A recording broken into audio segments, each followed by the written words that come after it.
गुरुदेव धमाका।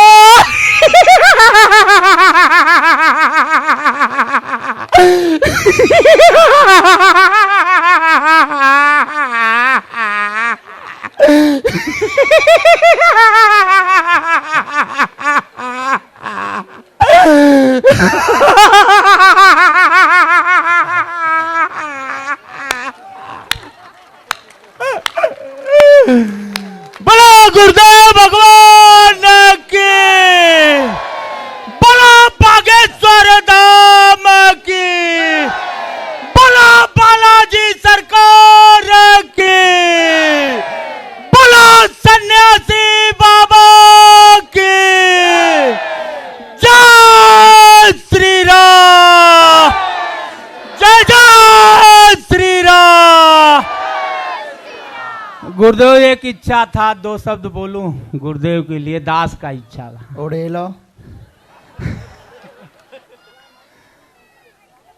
हमारे लिए गुरुदेव ही हमारे सब कुछ हैं। हमारे माता पिता, गुरु, भगवान, दोस्त, मित्र, जो कुछ भी हैं हमारे लिए हमारे गुरुदेव ही हैं। और गुरुदेव के सिवा मैं किसी को नहीं मानता हूं। हाँ, ये है सम्मान सबका करता हूं। बहुत सुंदर। गुरुदेव के लिए दो लाइन मैं बोलूंगा जो मैं सदैव बोलते रहता हूं। और 2-3 महीने बाद गुरुदेव के दर्शन भी लाइव हुए हैं। नहीं तो जब से मैं जा रहा हूं ऐसा कोई महीना नहीं गया जिस महीने में मैं बागेश्वर धाम एमपी में नहीं पहुंचा हूं और दूर से ही गुरुदेव का आशीर्वाद और दर्शन न पाया हूं। ऐसा नहीं हो सकता। अगली बार मैं यहीं पे था, गुरुदेव नहीं आ पाया, उसके लिए क्षमा चाहता हूं। कुछ था कि नहीं आ पाया, लेकिन गुरुदेव के लिए एक ही भाव हमारा हमेशा रहता है। शमशान में भी जाऊं तो वही भाव रहे, आखिरी शब्द मेरा वही हो। त्वमेव माता च पिता त्वमेव, त्वमेव बंधु च सखा त्वमेव, त्वमेव विद्या द्रविणं त्वमेव, त्वमेव सर्वं मम देव देव, त्वमेव सर्वं मम देव देव। गुरुदेव के चरणों में इस दास का नाक रगड़ कर दंडवत प्रणाम स्वीकार हो। बहुत सुंदर। दरअसल ये भोजपुरी फिल्मों में विलन का काम करते हैं, लेकिन जो व्यक्ति पर्दे में। अच्छा, इधर और हंसी चल रही क्या है? अरे तुम तो रोवा रही हो, हमें लग रहा था हंसा रही। आज रोने वाले स्वीकार नहीं है, आज रोने का प्रोग्राम कैंसल है। हर हर हाँ, खड़े हो। कुछ कहना है तुम्हें? तुम तो खड़े ही रहते हो। बैठ जाओ। दे दो इनको, चश्मा वालों को माइक दो। अरे बैठ तो जा, तो पूरी जिंदगी बताना है मालिक। हाँ हाँ हाँ हाँ हाँ, बैठो बैठो बैठो बैठो। मिल तो चुके धाम पर, बैठो। हाँ बैठो। नमस्कार गुरुदेव। नमस्कार। क्या नाम है? मेरा नाम अजय वाला। मैं थाने के अंतर्गत दीवा में निवास करता हूँ। मेरा जन्म बांग्लादेश में हुआ था, बांग्लादेश में हुआ था। ओ, परंतु राम जन्मभूमि विवादस्य कारणं अहं देश त्यक्त्वा भारत नगरतम् आगत्वा कोलकाता नगरं निवसामि।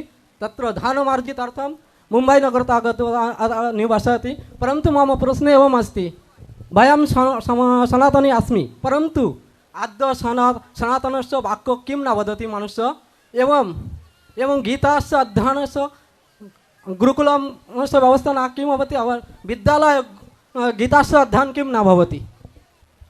और एकं प्रश्नमस्ति, कलकत्ता नगरस्य ब्राह्मण सम्प्रदायस्य कृते अहं वदामि, जत्र ब्राह्मण अस्ति पूजा करति तो मत्स्य भक्षम करति अतः तथा तम पूजा करामि तो मम किम किम पुण्य भवेत्। बहुत सुंदर, ताली बजा कर ना धन्यवाद हो। आप लोगों को समझ में आया? अच्छा, इन्होंने भारत की देव भाषा में बात की है जिसका नाम संस्कृत है। प्रश्नों में इन्होंने गुरुकुलम की चर्चा की, गीता पाठ पठन पाठन की चर्चा की।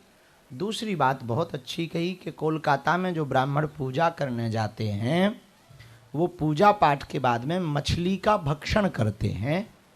उसका दोष क्यों, वो करते क्यों हैं, दोष लगता है, इससे क्या पूजा पूर्ण मानी जाती है अथवा नहीं मानी जाती है?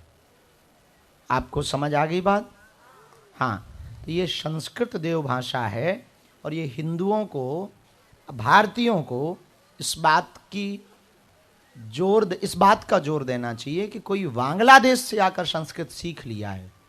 गुरुवार मैंने अभी हिंदी में बोल रहा हूँ, 2022 में अगस्त महीने में आप इधर जब आया था तब मेरे शरीर में बहुत वेदना था, तब मैं आया था।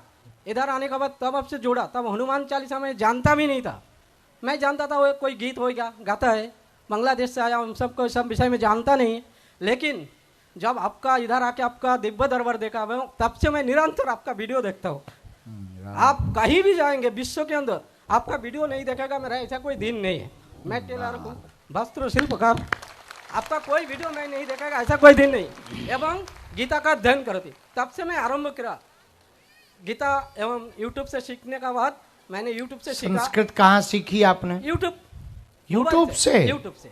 वाह, यूट्यूब से मेरा यूट्यूब में देखने का तो सिर्फ यूट्यूब में गीता एवं आपका कथा और एक है वो देवी, उसका मैं कभी नहीं भूल पाता हूँ, अनुष्का देवी पाठक।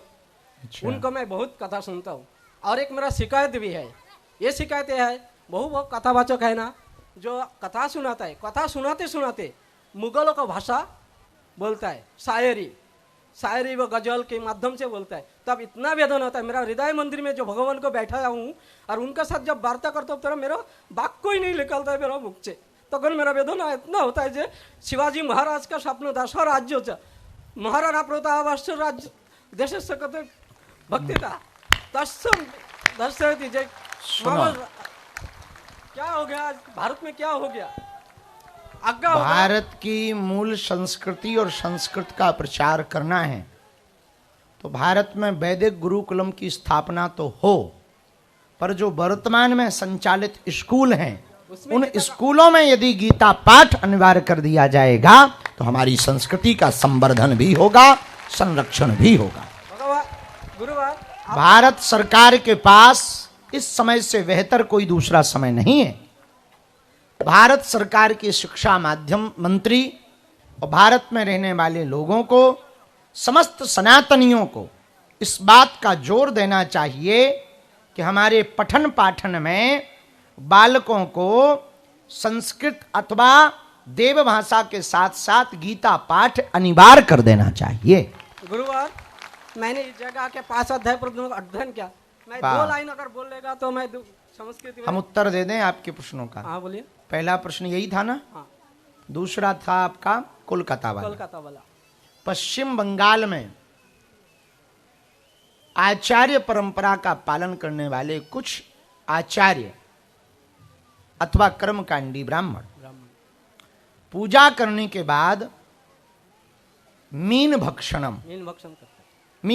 करते। उस समय में देश काल परिस्थिति के अनुसार भोजन की व्यवस्था थी। जहां भोजन नहीं था, जल ज्यादा था, तो जलीय जीवों का ही भोजन किया जाता था।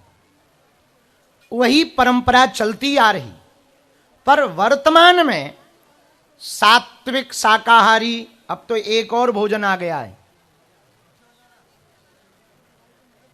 शायद बहुत लोग जानते हो। जानते हो? भारत में नहीं पूरी दुनिया में ट्रेंडिंग में है वीगन भोजन। जानते हो उसको हिंदी में क्या कहते हैं? सुनो, वीगन का अर्थ है गाय भैंस के दुग्ध से बनी हुई वस्तुएं भी नहीं पाते, उसमें भी वो लोग कहते कि कुछ ना कुछ उल्टा है। तो वो पनीर भी खाते तो सोया की। किसी भी जानवर आदि का दुग्ध का प्रयोग नहीं करते, गौ माता के दुग्ध का भी कई बार प्रयोग नहीं करते। पनीर भी खाते तो सोया की खाते। दुग्ध का प्रयोग भी वो करते तो नारियल का दुग्ध बनाया, उन्होंने उसको वीगन नाम दिया, जो सात्विक भोजन से भी ऊपर है।